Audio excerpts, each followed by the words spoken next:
Hello, I'm Coach Liz at Knowledge Return, where I host the Shift Your Perspective series.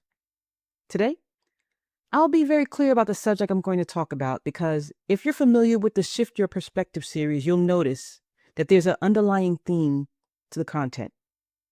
The content is created to have you question your surroundings, thoughts, behaviors, and feelings while teaching to notice the patterns of our relationships, ourselves, and our interactions within them. And we're doing all of this while experiencing and living out the universal laws, whether we know it or not. So today, I want to be explicit that we will be discussing the universal law of gender. We're going to talk about what it is and what it isn't, and how we not only experience this law, but also how to better embody it. And with that, let's get into it. Welcome. This is the Shift Your Perspective series where we discuss viewing everyday life from a different perspective. Today's topic, the universal law of gender.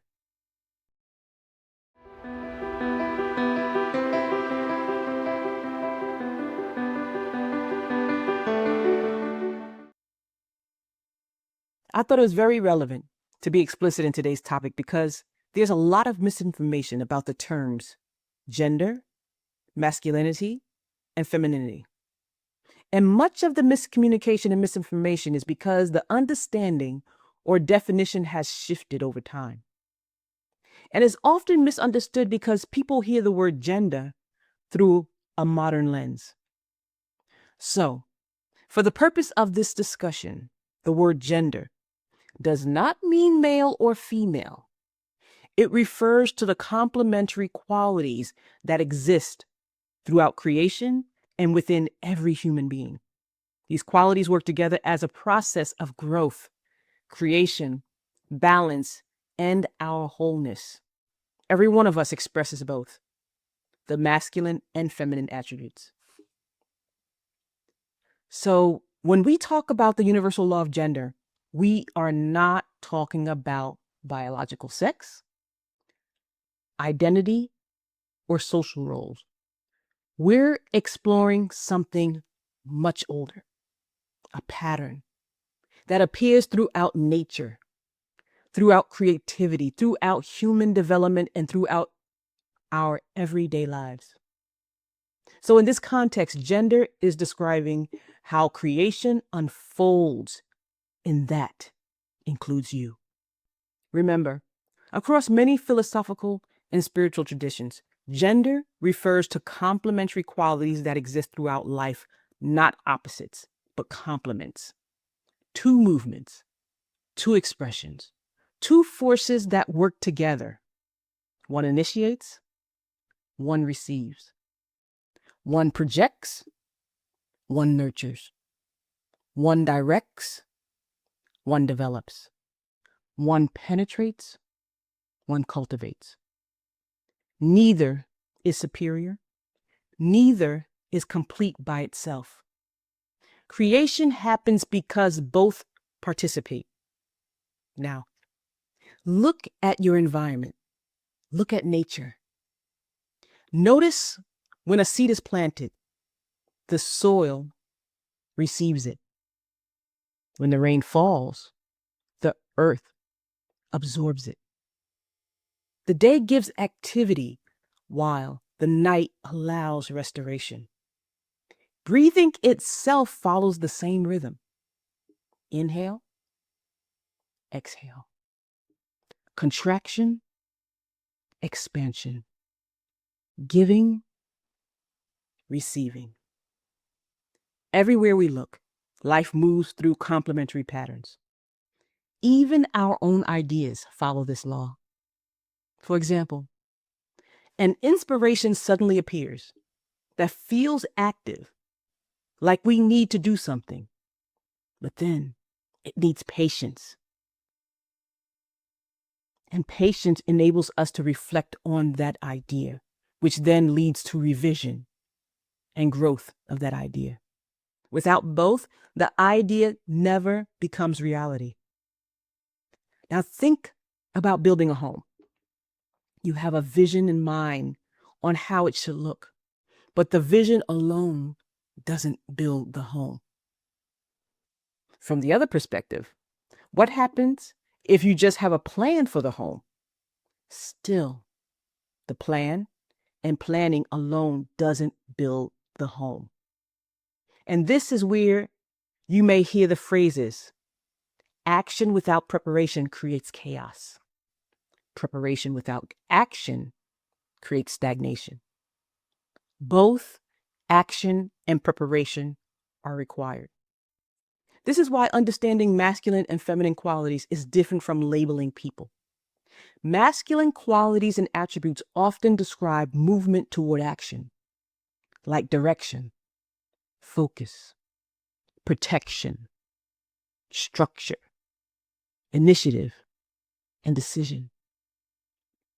Feminine qualities and attributes often describe the capacity to receive, like intuition, connection, adaptability, nurturing, creation, development, and wisdom.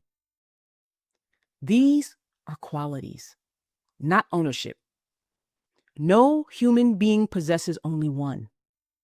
Every person carries both.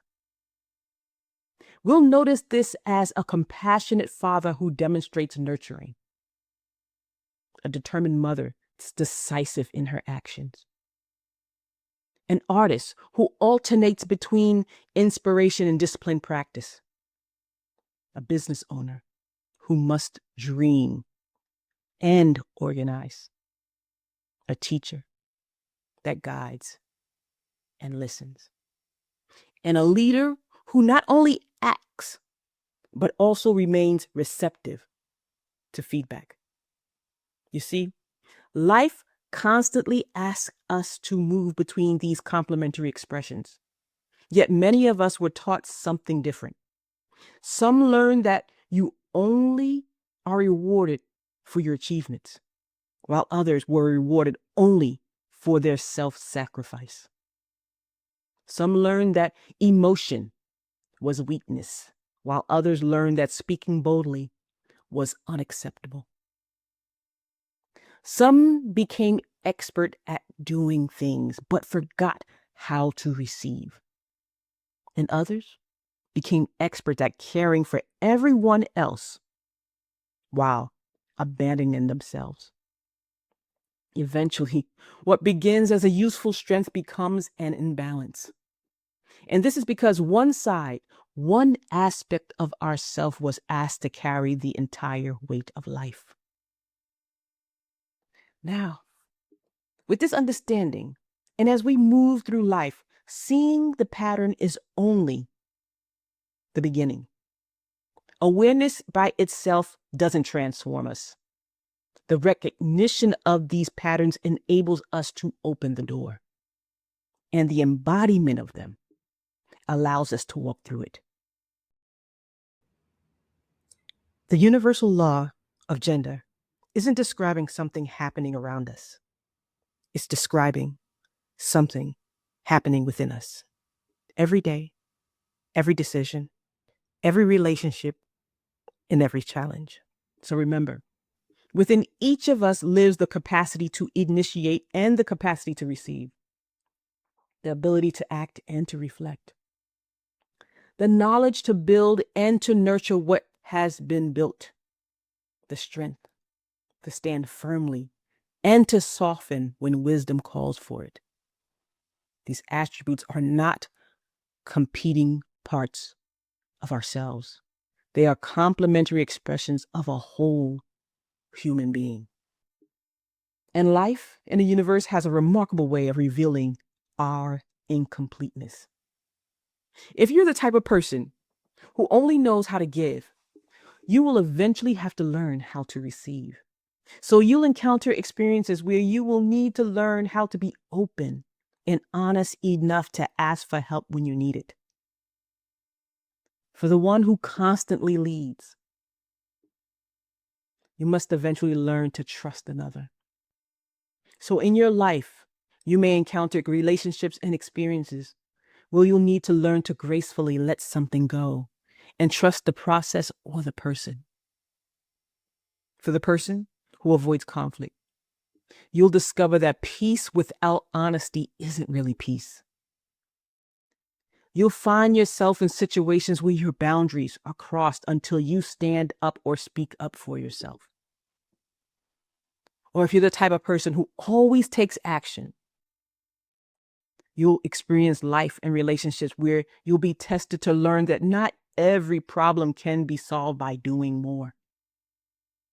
So you may find yourself in increasingly challenging situations or relationships until you realize that the balance of looking at things from a different perspective. Life continually introduces experiences that invite us to develop the qualities we've neglected. And this is not punishment, but as a way to complete and balance ourselves. This is probably why our relationships feel so significant. They don't merely bring us companionship, they reveal the parts of ourselves that remain underdeveloped. Because some people we encounter awaken our courage, others awaken our compassion, some teach us boundaries, some teach us to surrender, some challenge our certainty,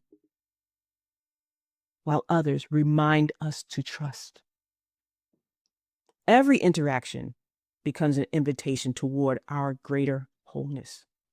And when we begin to understand the law of gender this way, we stop asking which qualities belong to men and which belong to women. We begin asking, which qualities has life been trying to develop within me? Because the purpose isn't to become more masculine or more feminine. The purpose is integration and balance. To become a human being capable of expressing both attributes with wisdom. This is the embodiment of the process. It is the recognition that creation is not something happening somewhere out there. Creation is happening through you. You are continually participating in creation. And the more consciously you embody these qualities, the more whole you become. So when you look at a deeper purpose of it all, it's not about perfection or choosing sides. It's about becoming complete enough to move through life with both strength and tenderness, clarity and curiosity, discipline and grace, and purpose and presence.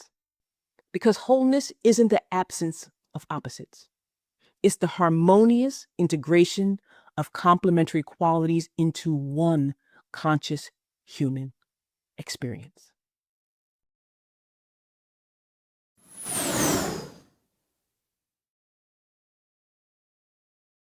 Gender reminds us that creation is not a single act.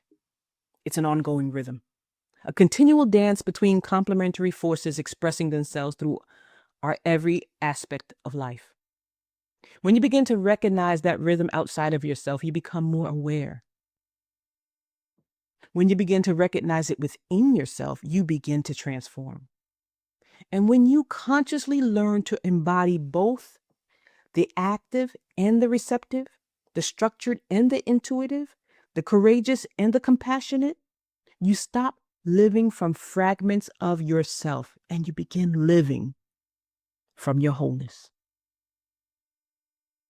Let these words help to shift your perspective, and I'll see you in the next shift.